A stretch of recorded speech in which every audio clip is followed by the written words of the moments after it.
ಅವ್ರು ಹೋದ್ರು, ಯಾಕೆ ನಾನು ಉಳ್ಕೊಂಡೆ.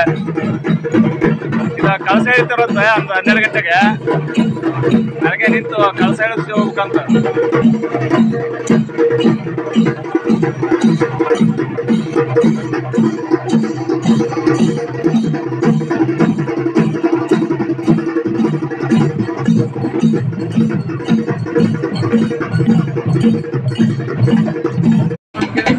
ಎಲ್ಲರಿಗೂ ಇದಿರಲ್ಲ, ಅಲ್ಲಿಂದ ಬರ್ಬೇಕಾದ್ರೆ ಯಾರು ಇಲ್ಲಿದ್ರೆ ಬರೋದು, ಯಾರು ಬರಲ್ಲ.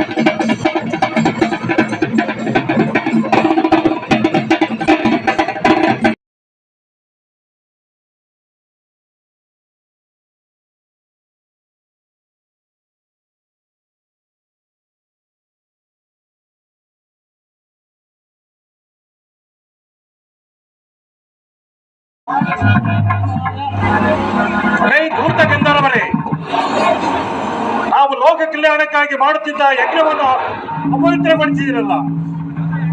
ಬಾಯಲ್ಲಿನ ತಾಂಬೂಲವನ್ನು ಯಜ್ಞಕುಂಡದಲ್ಲಿ ಉಗಿಯುವುದೆಂದರೇನು?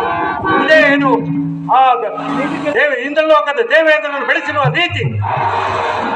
ಮಹಾಪಾತಕರನ್ನೇ ಮಾಡಿರುವಿರಿ. ನಾರದ ಮುನಿಗಳೇ, ನಮೋ ನಮಃ.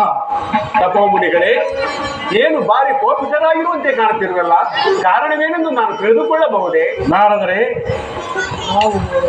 ಧೂರ್ತರಾದ ಗಂಧರ್ವರು ನಾವು ಯಜ್ಞ ಮಾಡುತ್ತಿದ್ದ ಯಜ್ಞಕುಂಡದಲ್ಲಿ